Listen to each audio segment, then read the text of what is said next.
Hello, YouTube friends. This is Recovering Yankee, and I want to talk to you today about fatty liver deposits. Whether you are an alcoholic, or you're a sugaraholic, or a junk foodaholic. Alcoholics have typically gotten this thing called fatty liver syndrome.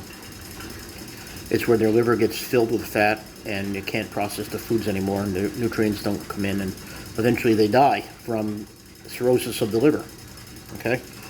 Well, recently they have discovered that people that are not alcoholics can get that fatty liver as well, and they call that non-alcoholic fatty liver disease. Now, typically, a person who has, whether alcoholic fatty liver disease or non-alcoholic fatty liver disease, has a big fat gut, and the rest of their body is not too fat. It's just average. So I've been looking at myself over the last few months, and I've been seeing that most of my body fat is in my gut. Now, I have not been diagnosed with fatty liver disease, non-alcoholic, because I don't drink. In fact, in my life, I've had maybe 10 drinks. 55, so that's not a very large amount per week or per month or per year. Anyway, so I'm going to assume, because I have the symptoms of non-alcoholic fatty liver disease, which is being tired all the time, not having a lot of energy. There's a couple others too. Lack of sleep, skin issues, things like that. So I'm assuming that I have it. I don't know for a fact that I have it. I have not been tested with it for it by any doctor. I don't even trust doctors. So just a quick story so you'll know why I don't trust doctors. This is just one example of why I don't trust doctors. About 20-something years ago, I was living in Connecticut, and actually from 2001 until 2011. So yeah, I was living in Connecticut, and I went to the dentist in Connecticut, and the dentist, he opened my mouth, and he ran his prong thing in the mouth. He touched some of my teeth, and he said, "Oh, you have 6 cavities." I take that offensively. Why? Because my whole life I haven't had cavities. The only time I've ever gotten cavities in my life was when I had braces when I was 13 years old. There was an area on the where the brace went around the tooth, and there's no way you could flush or wash that part of the tooth when you're brushing or flossing. So it was under the ring that held the braces onto my teeth. It was where I got the cavity. Okay, and then it was the same thing on the other side. So I have one cavity on the 2 back molars where they held the braces on. So I don't like to hear that I have cavities. So I didn't necessarily want to trust this doctor, and I just ignored his idea for cavities, and eventually I stopped going to that dentist. So I went to my mom's house in South Carolina, all the way from Connecticut, and she said, "Scott, I made an appointment for you with my dentist, and you can go there, and I'm paying for it and everything, so I want you to get your dental care." And of course, I obliged my mother. So I went to the dentist, and she checked me for cavities. This is probably 15 years after this dentist told me I had 6 cavities and that I needed to get them operated on right away. "Oh, you have to come in here right away, get these cavities removed, or your teeth will fall out of your mouth," he was telling me. Give me all the scare tactic. And so 15 years later, I go to my mother's dentist, and she checks my mouth for cavities, and she says, "You don't have any cavities. You have perfect health in your teeth." And I told her this story about how this guy said I had 6 cavities. He didn't even touch my teeth for more than a second apiece, and he determined that I had 6 cavities. And then here I am 15 years later going to the dentist for the first time and not having any cavities. That's one reason right there. Another reason is shortly before I got married to my ex-wife, I pinched a nerve in my back, and boy, did it hurt. up between my shoulder blades, and I had weakness in my right arm. I couldn't use my couple fingers on my right hand, and I felt numbness in my wrist. So I dealt with the pain for a long time, and I pushed it out of my mind and used meditation techniques to prevent me from having pain. Well, at a certain point, I couldn't take it anymore, and I thought I better go to the emergency room. I went to the emergency room. They took an X-ray of my upper back and my arm, and they found out that he said it looks like you have some kind of damage or calcium on one of these nerves here, and he pointed it out to me. He said, you want to go to make an appointment with a neurologist. So I went to go to see this neurologist. He gave me the phone number of his office. I contacted him, made an appointment. I brought my x-rays with him from the emergency room, and this doctor was doing this. He was talking to me, and he was high on some kind of drug. He's going, blinking his eyes a lot, shaking his head, turning around like this. Kept doing that the whole time he was talking to me, which made me feel kind of strange. Why is this doctor shaking his head like this? Why is his eyes doing that funny thing, like that? What the heck? And so he ran this pinwheel over my arm, and he determined that I was having numbness in my arm. I couldn't feel a couple of my fingers on my right arm, part of my wrist. Couldn't feel it. Couldn't use any muscle strength in my right arm. And he told me that I have a particular disease. I asked him if he could write the name of the disease down, because I wanted to check into this, because I didn't like the way he was being shifty-eyed and shaking his head like this. Kept doing that consistently. So he wrote the name of the disease down on paper, and he gave me a prescription for a couple pills.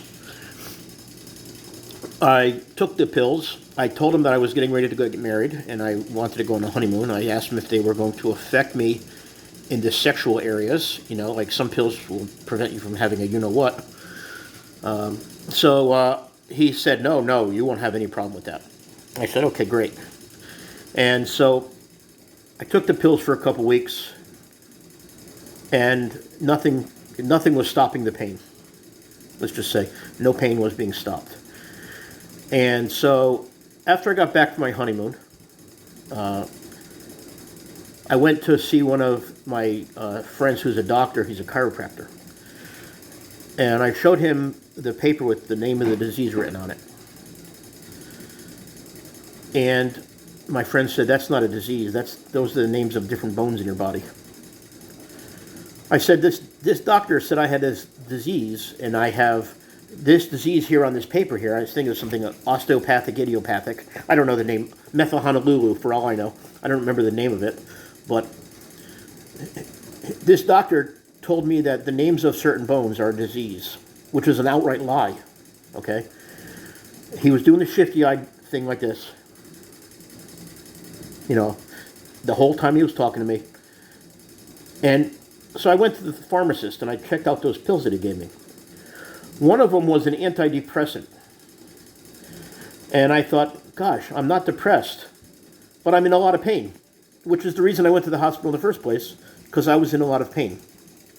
So why a doctor who's a neurologist, a professional, why is he shaking his head like this and doing the thing with his eyes?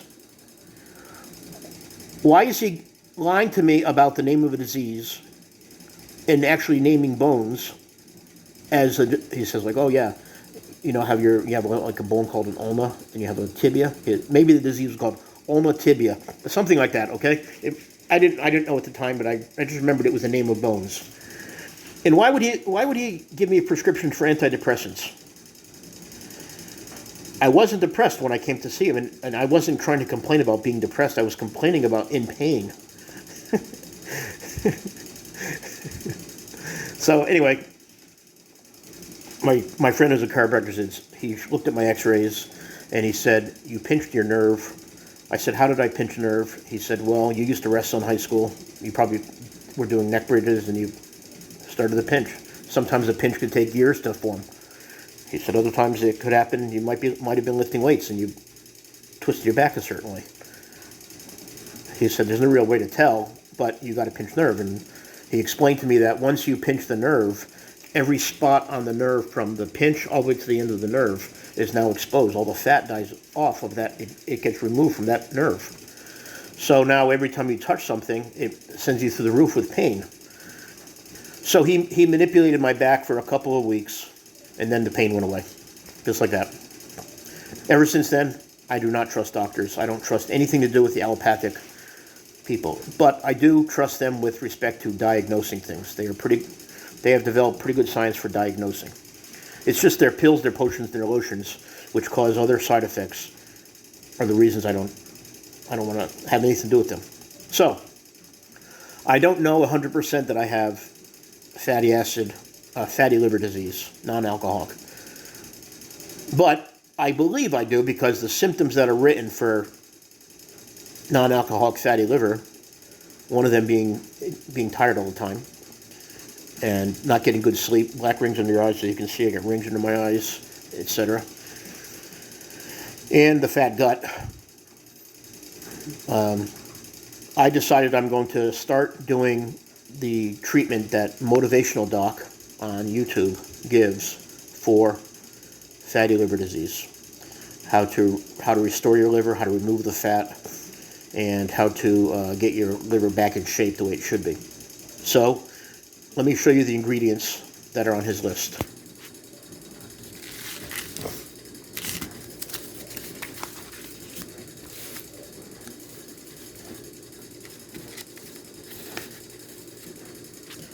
Okay, hot water, 1/4 teaspoon nutmeg. Come on, phone.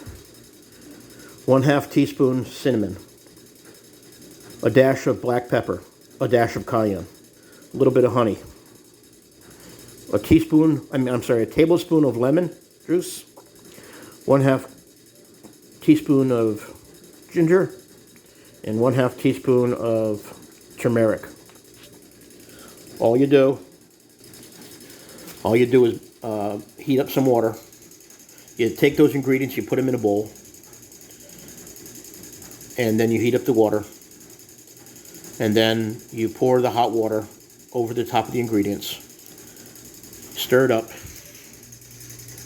and this is what it looks like when it's done. Oh, I forgot there's honey in there too. I forgot to tell you. A little bit of honey.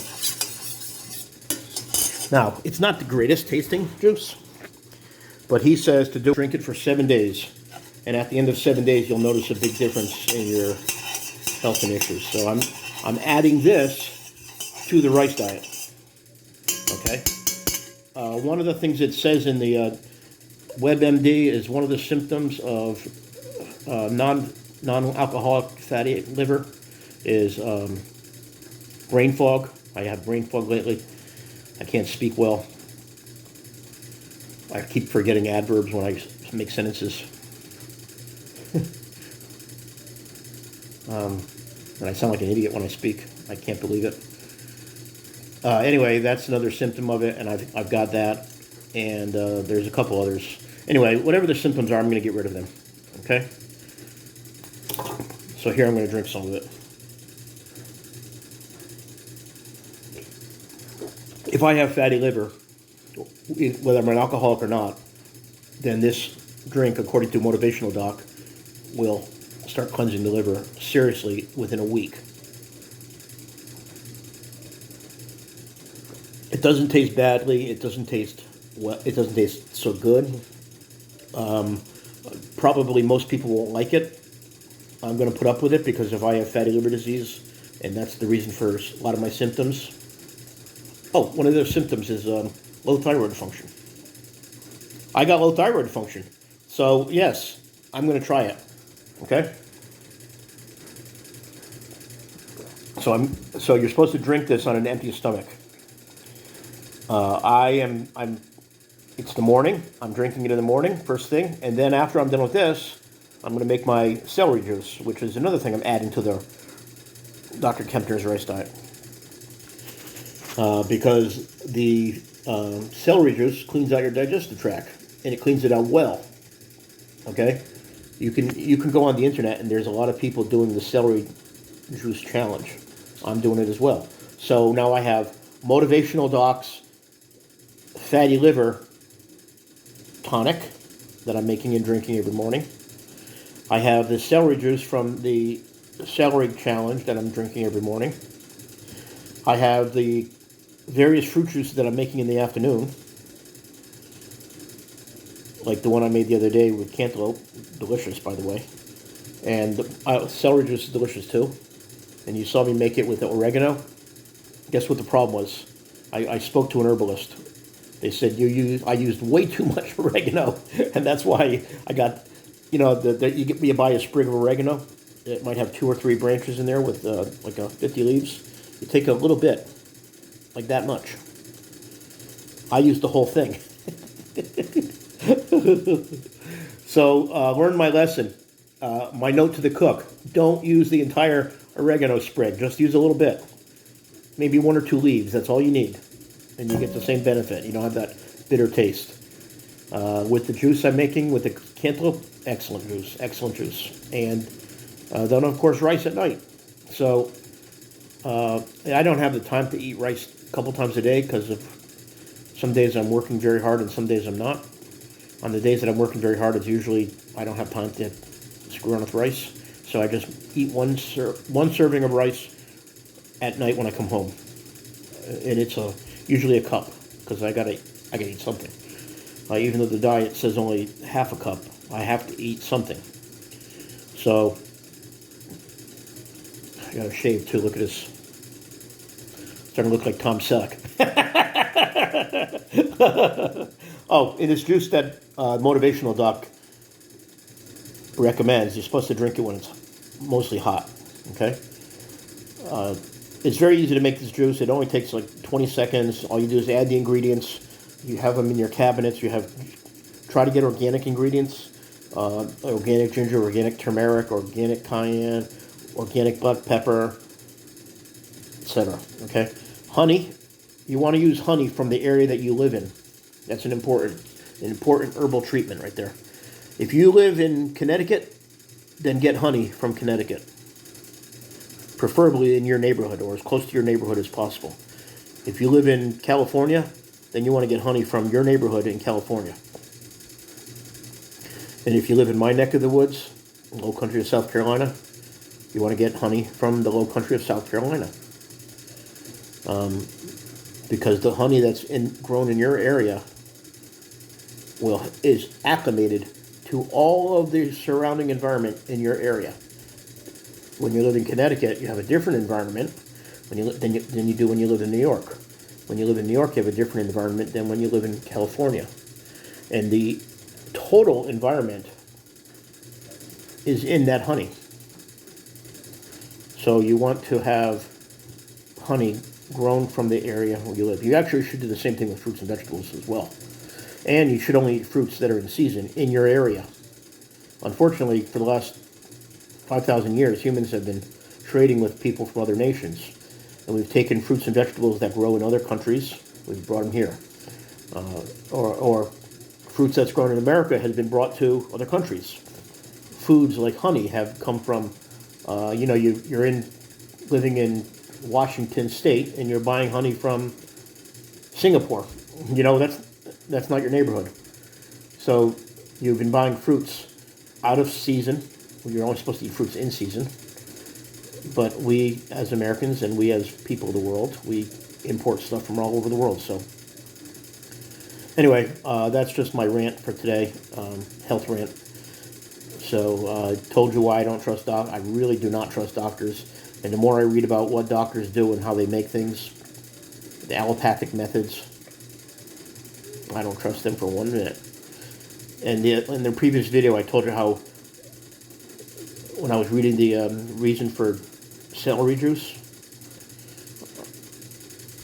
and what was I finding out that celery cures cancer? And how many times have you heard on the doctors, oh, cancer can never be cured? Remember I said that the other day? It's a crime when a doctor tells you that there is no cure for such and such. That's a crime. And they should be imprisoned for that. Because when they tell you that, they're immediately cutting off opportunities for you to heal yourself. Okay? It's a crime when a doctor says there's no cure for something. Especially since what he should be saying is the AMA will not allow me to tell you about herbal treatments because the AMA wants to make that money for themselves. And the doctors want to have the BMW for themselves. So an honest doctor, honest allopathic doctor would say, my allopathic treatments, there's no way to cure this disease. But perhaps you could go to an herbalist or a naturopath or a Buddhist monk and you can learn how to treat yourself. In another video, I'm going to tell you what I learned when I was in Thailand. Maybe that'll be the next video.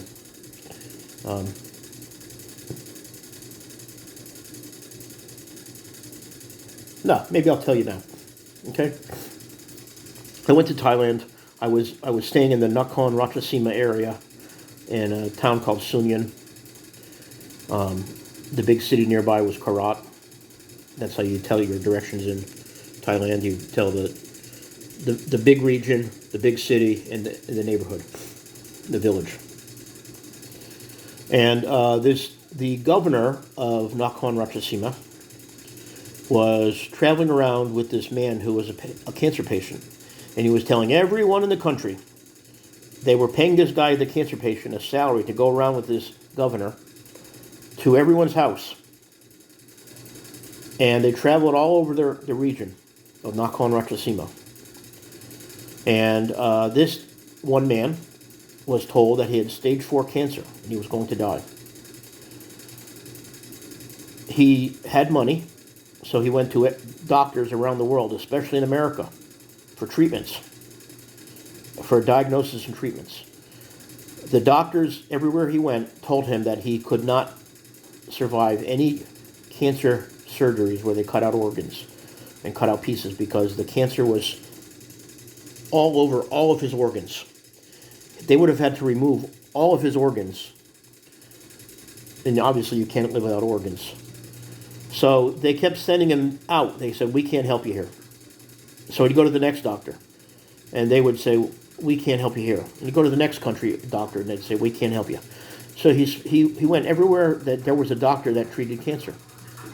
And none of them could help him. This is a true story. I'm telling you the truth. Okay? So they kept saying, here, go to this hospice. They'll take care of you for the rest of your natural life, which won't be very long. You've got like 3 weeks to live. So he went back to Thailand, and he was not satisfied with these doctors. So he went to the highest ranking monk in Thailand. Okay? I'm telling you the truth. This is a true story. He went to the high monk. The high monk put this man on, obviously the man went to live in the temple with the monks. They put him on a diet with raw fruits, raw vegetables, and specific herbs. And they taught him how to meditate energy to fight the cancer. Within 4 weeks, this guy's cancer was completely gone. Stage 4 cancer, completely gone. If any of you would like to verify this, you can go to Thailand and verify it. Okay? I was there. I met the guy. I met the governor. This guy was cured of cancer by changing his diet to raw fruits and vegetables, specific herbs that grow in Thailand, and meditation. So when a doctor tells me or says on the news that there is no cure for cancer, he's lying his ass off to you. He's not being very descriptive. He's not being very specific. He's being very generalized. Because what he should be saying is there is no known allopathic cure for your disease, your cancer, whatever. So you should consider going to an herbalist or alternative medicines or naturopaths But they don't do that. The first thing they do is they tell you that those guys are cuckoo.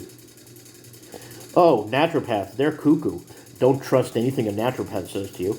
Oh, herbalists, they're weird. They give you these weird things to do. Don't trust any of them.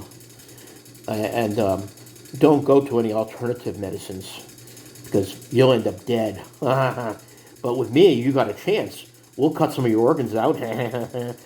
And we'll cut some of your tissues out. We'll even cut your lungs out for you. We're going to take the money that you give us, and it's going to increase our $50 billion a year industry. Now, obviously, the AMA has no jurisdiction in Thailand, so they can't go over and suicide this governor and this guy with the cancer. And since I only have 120 some odd members on my channel, I don't think they're going to come over and suicide me. They got a surprise for them if they're going to suicide me. A little surprise, a little something that's going to give them lead poisoning. I won't say what it is, but they'll die from lead poisoning if they try to suicide me. So anyway, it bothers the heck out of me because my father died of cancer when I was 8. My grandmother died of cancer when I was 9. I have other members of my family that right now have cancer. And they're being told by their doctors the same things I'm telling you. There's no cure for cancer. And then when I tell them the story about the guy in Thailand who survived stage 4 cancer just by changing his diet to raw fruits and vegetables, specific herbs, and meditation, they think that I'm a cuckoo or that I'm spreading conspiracy theories. That's what they go, oh, that's just a conspiracy theory, because they're trained by their doctor to say that. Oh, yeah, it's cuckoo. Ooh, that's weird. I wouldn't trust any weird doctors. They say that. My family members say that. And they're suffering with cancer right now. But they won't believe me. Oh, if you were so smart, why wouldn't you be a doctor? They say to me.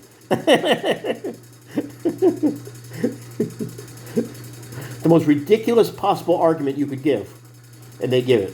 Why? Because a doctor told them to say those things. The man with the white lab coat, in our white lab coat psychology, told them to say those things. Now, he didn't come out and say, this is what you say to them.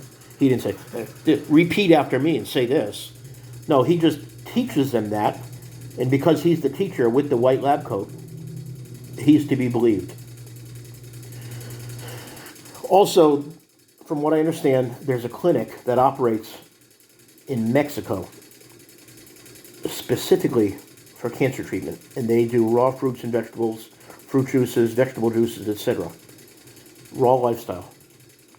And they've treated 5,000 people of cancer that were told, oh, there's no cure for this cancer, you'll die within 6 weeks. You have to have your organs cut out. Oh, we have to give you chemotherapy. But the AMA won't let them operate, and you won't hear about them because the AMA keeps whatever they say silent. Okay? So, as you can see, I have good reasons not to trust any doctors. And now they're doing all this stuff with the Fauci-ouchie. When I just read that celery is antiviral, and it will clean out the viruses in your body. Really? So the only treatment I can get is this Fauci-ouchie for the COVID. I can't use celery for the COVID. Really? Wow. Why can't I use celery? How come no one on TV, on the news, is saying you can use celery juice for the COVID? It'll cure it. How come? Why? You mean no news investigator in this country, no reporter in this country has been able to look in that book or any other book, for instance, and find out that there's a multitude of treatments for COVID? But the only thing to tell us is that we must take this vaccine? Really? I don't care if you believe in vaccines or not. I just read in a book the other day, and I read it to everyone on YouTube, that celery juice is antiviral. It stops viruses. How many other juices stop viruses? I don't even know. I haven't read every single juice that's available. But the first one I did read stops viruses. Oh, the only cure is Fauci-ouchie? Really? Something's wrong when they tell you the only, that's called an absolute. The only treatment it's an absolute. When all you got to do is find one that's not according to their parameters, and they're automatic liars. Celery juice treats viruses. That's just one. How many others? And they're going to tell me that I have to take the vaccine in order to be treated for this COVID? When I read out of a book, I have a bachelor's degree in math and in business. Let me tell you what college is all about, okay? College people spend X amount of dollars a semester on schooling. And what they do is they memorize a particular book. And they take tests and do homework based on that particular book. There's no rating system for all these books. It's whatever the teacher's favorite book is. Usually a textbook. So if it's a medical textbook, the professor shares with you the medical information in this particular medical textbook. But there might be 10 other textbooks that are just as good. But the professor doesn't know anything about those 10. He only knows about the one that he learned from. So now you're going to learn from the textbook that particular professor approves of. And the other 10 might be better. The other 10 textbooks may be better, but that professor does not know about the other 10 textbooks, or maybe he doesn't care about them, because why should he? He's got his favorite textbook. So basically, you're going to read the chapters in the textbook, you're going to do homework based on those chapters, and you're going to be tested based on those chapters. That's where your knowledge comes from. So, is it the particular book or is it the knowledge that is what should guide you, okay? Because if you find in a book, you open up the page of celery, and it says that celery treats viruses. And you open up another book, and it says the only way to treat a virus is with man-made antivirals, this pill from Pfizer or this pill from Moderna. Which one are you supposed to believe? Because they both can't be true. Okay? They can't both be true. Either the celery juice cures the virus, or the pill from Moderna cures the virus. I guess they could be true, both cases, because allopaths do, I'm sure, have some treatments that are curing things. I don't believe it, because I understand how allopathic medicine works. And in case any of you are interested in looking up the word allopathic, it's ALLOPATHIC,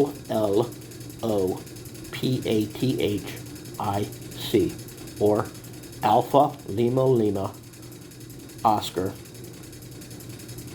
Papa Alpha Tango Hotel India Charlie, okay? When you're trying to spell things out in a military manner, you have to remember how to spell them. For some reason, it's hard to spell that way. But anyway, that's the word allopathic. You can look it up. Their pills, potions, and lotions, all they do is short-circuit symptoms. That's it. They don't get to the root cause of any of the problems. And all allopathic medicines have some kind of side effect.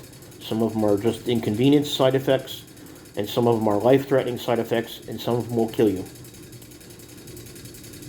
And I'm sure there are some pills out there, allopathic pills, or allopathic injections, or allopathic inoculations that will turn you into a zombie. I'm sure there are something out there like that. There's probably people right now in Moderna going, let's release the zombie pill on them. And who knows what else they're doing there. Okay? Don't trust them.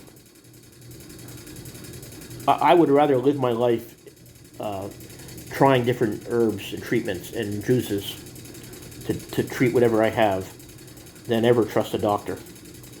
That doesn't make me cuckoo.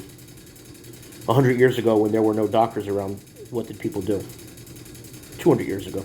What did people do? You know what they used to do? They used to go to the barber, and the barber would cut their veins open, and they would bleed them out. Yeah, that's right. That's how far, that's what allopaths do. They short-circuit symptoms. Usually your body finds a way around the short-circuiting, but it takes a while. So you think that you're being treated or you've been cured, when actually what's happening is your body's in shock, trying to figure out what you just did to it, and figuring out a way to get around it. And what are we going to do with this chemical that's now in our body? So your body makes inflammation and fat and shoves it somewhere. What a cycle. What a cycle. Anyway, for yourself, for your own sake, I don't care what disease you have, look for the herbal treatment. There are plenty of herbal doctors in this country. Plenty of them. The best one I know of is John Christopher.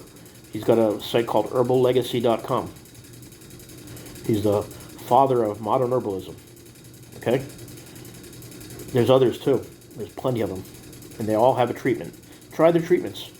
Some work, some don't. See which ones work. Ask other people. They give you the names of the other people if you want them, so you can get references. Which allopathic doctor can you go to get a reference for any patient that they have? It's the only. If you're a baseball team, and some guy comes up to you and says, "I play baseball," are you just going to believe that he plays baseball and he's really good, and you should let him on the team and pay him $1 million a year? Or are you going to ask him for references? When you go to get a job, they ask you for references. When you do everything in life, you have to show references, except when you're a doctor. Go to your doctor today, please. I don't care what disease you have, diabetes. Go to your doctor today and ask him for a list of references of patients that he's cured of diabetes. Ask him. Say, "Doctor, I'd like to check into your diabetes cure rate. What is your cure rate for diabetes?" You know what you're going to get? You're going to get someone grabbing you by the back of your shirt and throwing you out of their office. That's what you're going to get. Or you're going to get told this: "We don't give that information out because it's privacy between a doctor and a patient." So you don't even get references from your doctor and you trust him.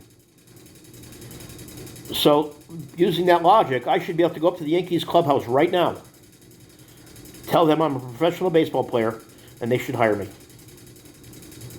And when they ask me for references, I should pull the doctor maneuver and say, "Oh, that's patient confidentiality." Baseball player confidentiality. Not a single one of you would do that. Yet when your white lab coat doctor does that, you automatically believe him. When your white lab coat doctor says, "Oh, I've treated hundreds of patients for cancer, and not a single one of them lived," then you know he's got a 0% ratio. You could ask him what's his percentage of curing people. If he's honest, he's probably going to tell you 0.000000001% of people survive these treatments. That's what he's going to tell you. Listen, I can't make you do what you want to do. You've been watching my videos from the beginning, some of you. You see I'm trying new things. I'm going to eventually find the answer. I think this rice diet is the answer. However, the difficult part is staying on it. I'm staying on it now. I'm on it now. But I'm also doing this thing with the liver cleanse now to start it. I'm doing this thing with the celery juice cleanse. I'm kind of mixing them together. Something's going to work. But it's all natural stuff that's working. My cures come from the pharmacy. Pharmacy. Their cures come from the other kind of pharmacy. Pharmacy. And I guess the big difference between PHAR and FAR is that FAR is natural and organic from the supermarket or from health food stores. And PHAR is only from Pfizer and Moderna and Dow Chemicals and who knows what other chemical companies.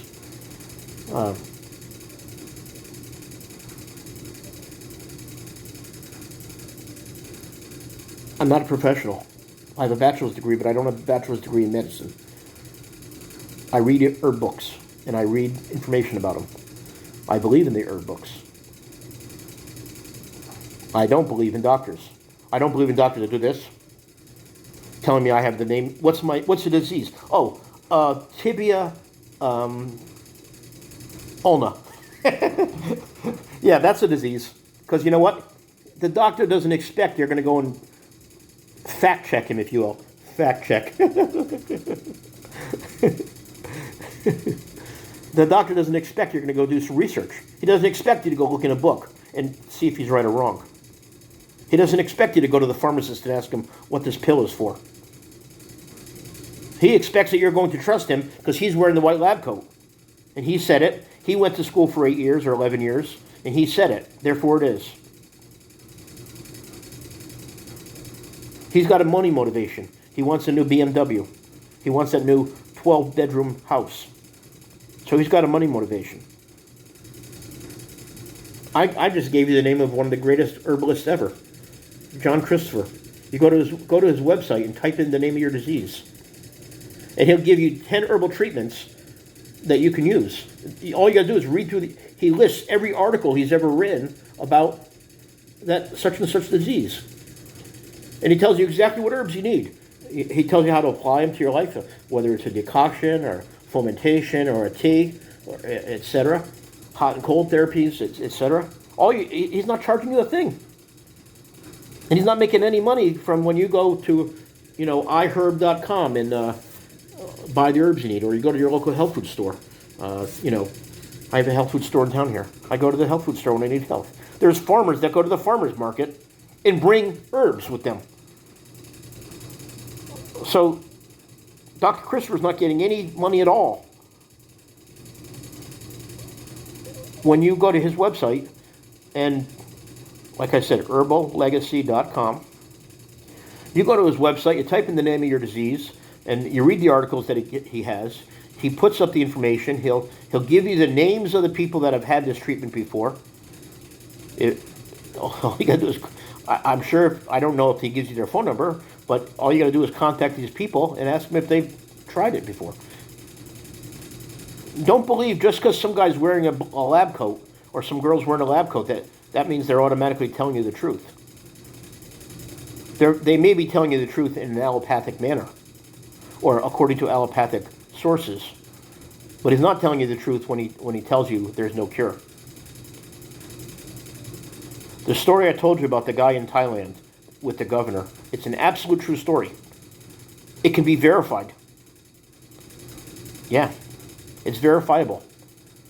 And the clinic in Mexico that treats people has treated over 5,000 people for cancer, and they've all been healed of their cancer. It's a verifiable fact. You can find it. If you look hard enough, you can find it. Okay? So just because someone has the white lab coat and they've got an 8-year education or 11-year education doesn't mean you believe them. Especially when we've been told that the only treatment for the COVID is the vaccine. When I read out of a book, the first page of reading about celery talks about how it cures viruses. Come on now. As our president would say, our beloved president would say, come on, man. I read it out of the book. I'm sure there's other books.